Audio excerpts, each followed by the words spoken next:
We got a trade. We have an NBA trade. Last night, the Minnesota Timberwolves made a franchise-altering decision by deciding to trade franchise player Karl Anthony Towns for Julius Randle, Dante DiVincenzo, and a first-round pick that's top 13 protected from the Detroit Pistons. We got a lot to address for both teams. I'm going to start with Minnesota. I'm starting with the Wolves because this is a team that made it to the conference finals, a team that has not done so since Kevin Garnett was on the roster. This is a team that for many, many years, especially in my time of watching basketball, have not been a great team. They've been a lottery team for a lot of times with Karl Anthony Towns. And for him to have played this long for Minnesota, this close to the regular season, and then he gets traded, it's just an absolute bomb and a shocker. I think for Minnesota, this is a money play. I think if you look at this trade, regardless of what you think of the talent of Julius Randle, this is absolutely a money play because Karl Anthony Towns has a supermax contract where he will be making a lot of money, where it goes to 59 and 60. It gets very, very ridiculous as it continues on and on and on. So for Minnesota, this move is to set up flexibility in the future to build around Anthony Edwards as their true number one player. I feel a way about this trade because I understand the flexibility aspect. I want to be clear. I get that and what that can do for the Wolves. But at the end of the day, winning in the NBA is not guaranteed. Having complete rosters in the NBA is not guaranteed. And for Minnesota, who's already a small market team, who already traded all of their draft capital for Rudy Gobert, to now trade Karl Anthony Towns for Julius Randle, it's putting pressure on the front office to find the cat replacement that makes sense for this team. And that's not Julius Randle. I find it very hard to believe Julius Randle is going to remain on this roster. I do think he's going to have to be flipped because Julius Randle has a player option, which again is the genius of this deal for the Wolves, because you get a chance to get off of a supermax salary through 1 year of Julius Randle. But a lot of this has to focus on Anthony Edwards. This is a very young player for the Wolves who is going from a super competitive team to a team that is still going to be good in the Western Conference, but their future in terms of being as good as they were before, they're just not that. Before this trade with Karl Anthony Towns, love him or not, what he and Rudy Gobert were figuring out as a front court were a big part of why they beat Denver, right? They beat a team that won the championship in a 7-game series, where in a closeout game, Karl Anthony Towns showed up tremendously. That type of player is gone for their team. And also the spacing. Let's talk about the spacing, right? I understand Julius Randle has the ability to knock down threes. Yes, he does. But in terms of fit, Karl Anthony Towns fitting the Wolves made a lot more sense with Rudy Gobert. A front court of Julius Randle and Gobert simply does not make that much sense. I do agree that Julius Randle can abuse mismatches more in the post, more than Karl Anthony Towns could. But in terms of his overall productivity in playoff series, it's also not great.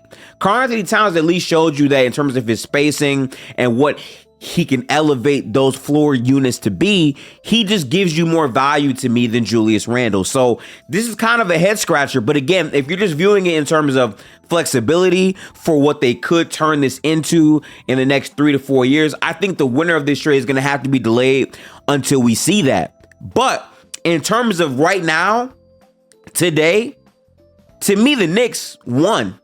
And the reasoning behind this is, yes, you lose Dante DiVincenzo. Tough. Right? Dante's a very good player, a very good shooter. The Nova stuff is dead in the water, but they still have the other Nova guys on this roster. They still have Mikal Bridges. They still have Josh Hart. They still have Jalen Brunson. And for you to supplement all of that by addressing the issue in the front court, by trading a player in Julius Randle where, if we're being honest, the writing has been on the wall for years, but especially when Jalen Brunson pulled up and dominated and balled out the way that he did both in the regular season and the playoffs for 2 years now. Based off what we've seen from Jalen Brunson, they wanted to put a player in their lineup at the front court position who can enable them to play 5 out and have a different look offensively. Now, the Knicks have a lot more space. And the most underrated part about this trade that I'm not seeing people really talk about is what this does for Josh Hart.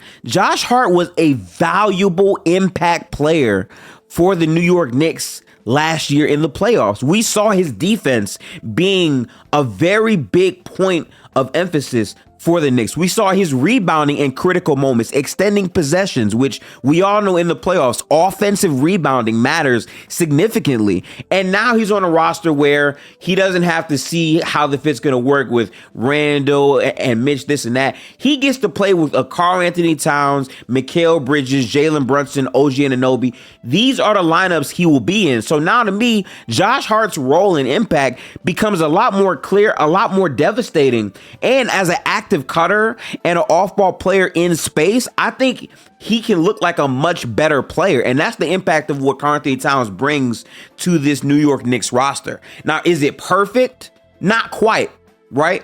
The reason why Minnesota brought in Rudy Gobert was to elevate the defense. So Karl Anthony Towns wouldn't have to be their primary 5 defender because, quite frankly, he's never been a historically great defender like that at the 5 position. Going back to the 5 for the New York Knicks is something that they're going to have to look at and address. But the difference is, unlike Minnesota, they have the wing defenders in tandem. I know Jamie Daniels is great, but to have Mikal and OG and Josh Hart, they have a lot of things that can supplement Karl Anthony Towns' weaknesses defensively. Whereas offensively, and this is the kicker here, this is the most amount of spacing Karl Anthony Towns has ever had around him. You can speak about Cat being the spacing for the Wolves and the impact he brought to those units, but they're giving a spacer space. And to me, that can be very, very deadly and dangerous for how they want to get to things offensively. Now, obviously, health is still a huge part of this. We have to see these teams stay healthy to really see their vision all the way out through and through. But what Karl Anthony Towns provides for the Knicks is a much different look. And if we're being honest, the Knicks took a gamble because of their front court. Right? Mitchell Robinson is injured. He's also an injury-prone player who's going to be sidelined until January or February, potentially. Karl Anthony Towns ended his postseason healthy at the very least, even though he has been getting hurt 2 back-to-back seasons. That's fair. But Julius Randle had a surgery on, I'm pretty sure, both shoulders. And also, in terms of fit, he simply did not fit the Knicks better than Karl Anthony Towns did. I do think that it's tough because this roster that the Knicks have made was tailor-made for Julius Randle and Jalen Brunson to maybe learn how to play off of each other together with, because again, the spacing was pretty good.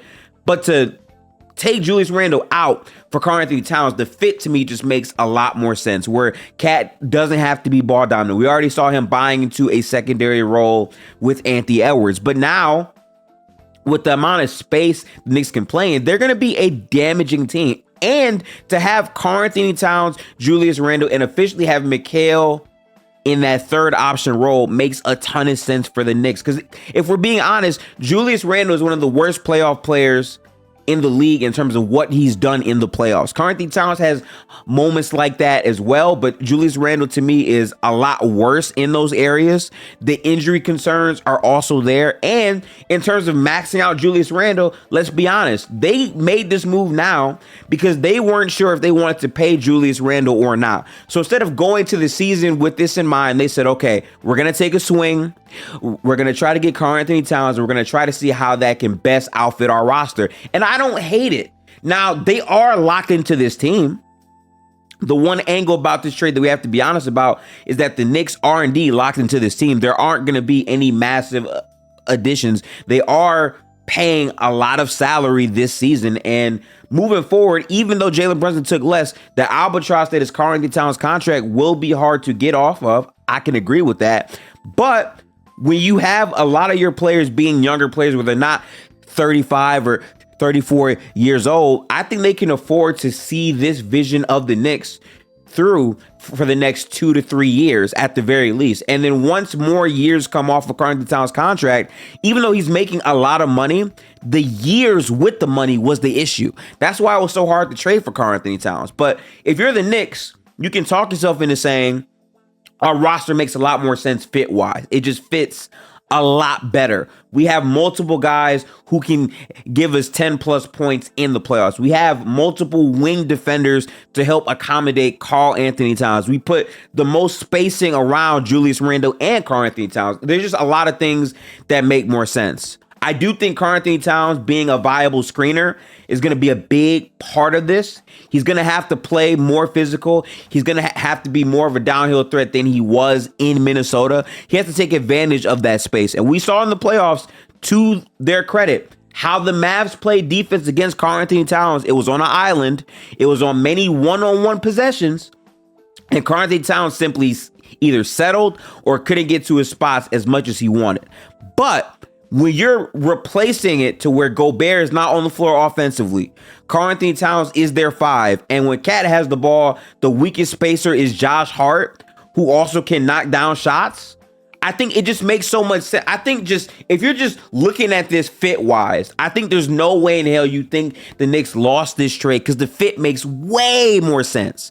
Absolutely way more sense for the New York Knicks. But the long-term future, what we're going to evaluate this trade based off of is if the Knicks can win.